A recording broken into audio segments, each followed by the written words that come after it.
Yorana. Donc c'est Ahapi, Apro, Aura. Saviez-vous qu'il existe dans le monde plus de 4000 langues écrites et parlées? Énorme. Hein? Sur ces 4000 langues, d'ici 2100, donc d'ici 80 ans, 90% d'entre elles disparaîtront. Ça aussi, c'est énorme, pour ne pas dire alarmant. La problématique des langues autochtones et de leur disparition est tellement importante que l'ONU a décrété et décidé que l'année 2019 serait l'année de la protection des langues autochtones. Mon histoire avec la langue tahitienne notamment, qui est une de ces langues autochtones qui risque de disparaître, est évidemment parentale. Mon père est né à Huahine, ma maman à Tahiti, elle est de Hawaii, elle a même des origines danoises, je sais, ça ne se voit pas. La blancheur de la peau danoise a complètement été avalée par mes gènes. Moi, oui. Et pourtant, c'est vrai. Donc, j'ai des origines tahitiennes et danoises. Je n'ai jamais été lésée, culturellement parlant. Mon père a été pendant des décennies professeur de himene, donc de chant traditionnel, au conservatoire artistique. J'ai fait avec lui, même des tournées. J'ai grandi dans ce bain culturel. Et a fortiori, la culture m'a toujours intéressée, et donc la langue aussi. Comme beaucoup de Polynésiens, de jeunes Polynésiens aujourd'hui, je comprends très bien mon réo, mais je ne la pratique pas et je ne la parle pas. Et c'est vraiment une grosse problématique pour moi, parce que, au final, même si j'ai baigné dans ce bain culturel, je me suis toujours dit, c'est bizarre, en fait, je n'arrive pas à débloquer, je n'arrive pas à parler ce réo qui est en plus une langue magnifique. Et il y a 10 ans, je revenais donc d'un master en métropole, j'ai fait de la sociologie de la communication, je reviens avec mon master en poche, et je me dis, ok, je vais réapprendre le réo Tahiti. Et le hasard fait vraiment bien les choses. C'est ici, à la Maison de la Culture, avec Maxime Hunter, que j'ai repris les cours de réo Tahiti dans une des salles qui n'est pas loin. J'ai voulu aller plus loin en faisant du orero, de l'art oratoire, avec l'excellent John Meyer au Conservatoire artistique de Polynésie française. Et j'ai voulu encore aller plus loin en faisant donc un certificat universitaire à l'Université de Polynésie française avec Edith Maraya notamment.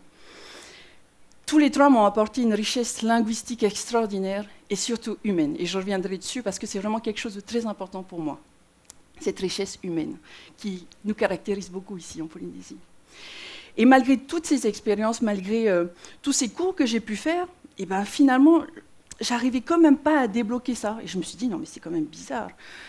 Tu as pris, je sais pas, une 50aine de cours, tu comprends très bien, mais tu n'arrives pas à parler ton réo. Et là, je me suis dit, ok, souvent on parle de la honte. Hein.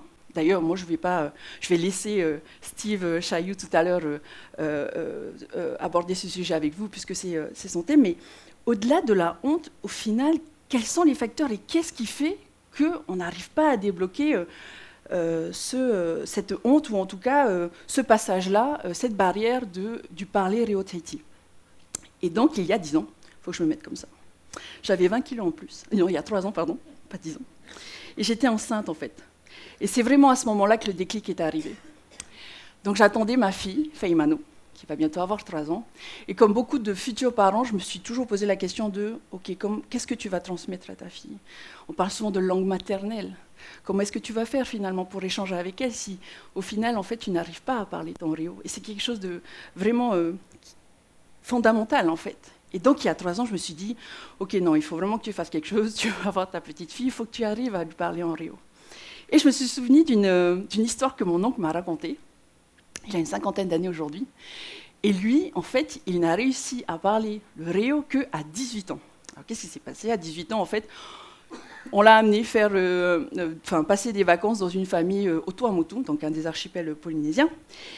Et là-bas, il n'y a personne qui parle français. Et là, c'est là où, en fait, où l'humain est extraordinaire, parce qu'au final, il n'arrivait pas à parler son réo, mais il est passé en mode survie. C'est-à-dire que il fallait bien manger, quoi. Et donc, du coup, comme il fallait parler, ça a débloqué d'un coup et il était en fait en immersion. Et c'est là, en fait, que je me suis dit, au final, aujourd'hui, en appelant tous à vouloir parler donc, l'anglais en faisant des séjours linguistiques en Nouvelle-Zélande ou aux États-Unis, en voulant apprendre l'espagnol au Chili, pourquoi est-ce qu'on ne ferait pas ça ici?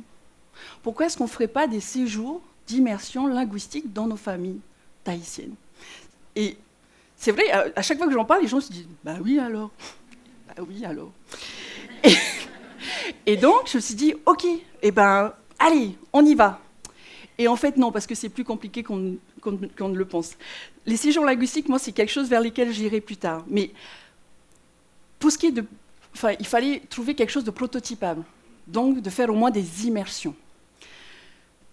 En effet, si aujourd'hui, voilà, on ne vous propose pas de faire une visite au musée, de faire du café, une expérience culturelle, immersive en Reo Tahiti, bah, à quel moment est-ce que vous allez vous dire bah oui, en fait, c'est sympa, c'est bien de l'apprendre, en fait, d'apprendre tout ce qu'on fait en français aujourd'hui, de le faire dans nos langues, pourquoi pas?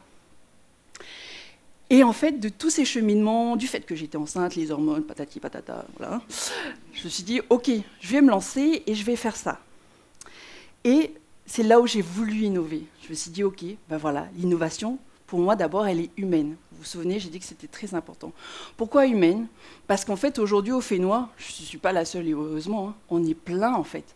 Il y a énormément de gens, d'associations, qui font revivre, qui font en sorte que cette langue soit vivante et vibrante. Des expériences, des cours de danse, de chant. En fait, il y a beaucoup d'initiatives comme ça qui existent. Mais en fait, j'ai voulu aller un peu plus loin.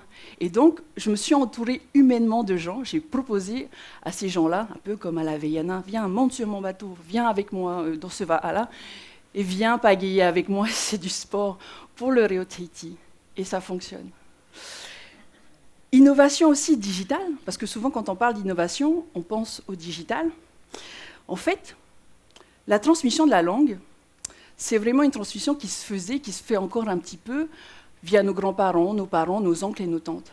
Mais si aujourd'hui, ils sont de moins en moins, s'ils ne peuvent pas, s'ils ne veulent pas, parce que malheureusement, c'est aussi le cas, comment faire au final pour que ce savoir-là, on puisse le mettre et le transmettre dans nos usages numériques, dans un ordinateur, dans un téléphone portable. Et là, c'est vraiment une boîte de Pandore qu'on ouvre. C'est-à-dire que moi, j'ai été appelée pour développer un assistant vocal en Reo Tahiti. Quand je dis appelée, c'est des gens de l'extérieur. J'ai été sollicitée pour faire des traductions de comic books, notamment donc des bandes dessinées, qui seront mises en ligne. Et en fait, il y a énormément d'exemples de plateformes de e-learning qui peuvent se créer.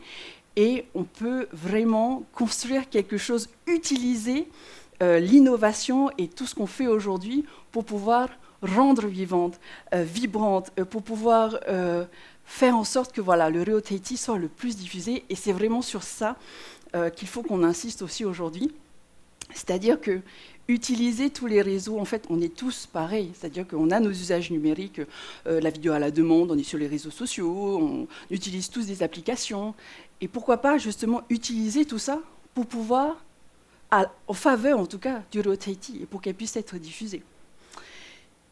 Et du coup, comment faire, en fait? Comment transformer l'essai? Déjà, en essayant. Déjà, en proposant des immersions. Faire en sorte que, justement, tout ce qu'on fait aujourd'hui en français, on le fasse en Reo Tahiti. Vous savez, moi, je suis époustouflée.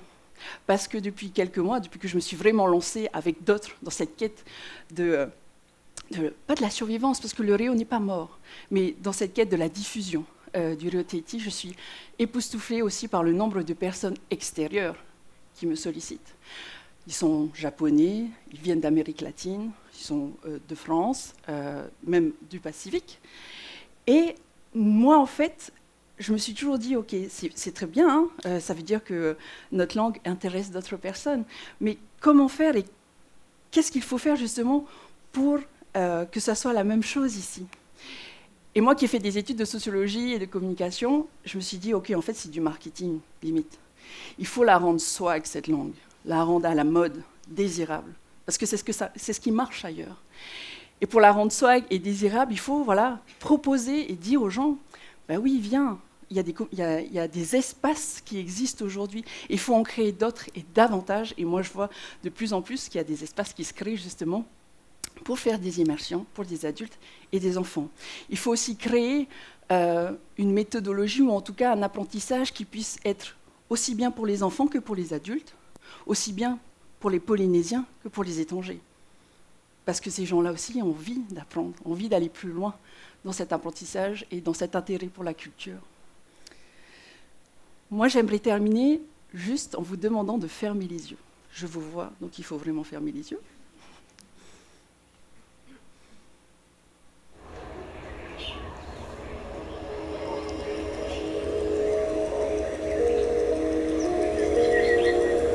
Yanangon kun yungaralo kuliratako. Kulin japulkataralo yatatura kulinma. Pala mundan kan matunyena kariralpi kulinma. Ce que vous venez d'entendre, en fait, c'est une des langues aborigènes qui existe encore aujourd'hui, qui est utilisée notamment dans une application en Australie pour la méditation. Et cette application est utilisée partout, dans les écoles, au travail et quotidiennement pour vous, si vous voulez donc faire de la méditation. J'adore cet exemple, en fait, parce que c'est un des exemples parmi des centaines qui existent aujourd'hui pour la survivance et la préservation des langues. C'est-à-dire que cette solution est à la fois innovante, digitale, et elle porte un message fort. C'est que même si nos langues autochtones sont de moins en moins parlées, ce n'est pas pour ça qu'il ne faut plus les utiliser. Que ces langues autochtones aujourd'hui peuvent être même utilisées dans la médecine contemporaine et peuvent justement aider à grandir, à s'améliorer. En tout cas, c'est une application pour le bien-être mental. Et donc, pour moi, c'était vraiment important de participer au TEDx aujourd'hui parce que moi, je crois vraiment qu'il faut partager ces idées. Je pense qu'une langue qui disparaît, effectivement, c'est un peuple qui meurt, avec des valeurs par derrière aussi. Et moi, mon message, en fait, je terminerai juste sur le fait que si vous aussi, vous avez envie d'embarquer dans ce beau Va'a, n'hésitez surtout pas. Essayez, petit à petit, le rêve que moi je fais souvent, d'entendre plus le Roteti, je le fais actuellement avec ma fille, juste quelques mots, même avec quand vous allez chercher votre pain, juste un Yorana ou un Maururu. Et pour moi, c'est vraiment important parce qu'il faut qu'on puisse se fédérer pour que justement le Reo-Tahiti ne fasse pas partie des 90% des langues qui risquent de disparaître d'ici 80 ans. Maruru te wharoramei. Te aruwhaiarei, parhei.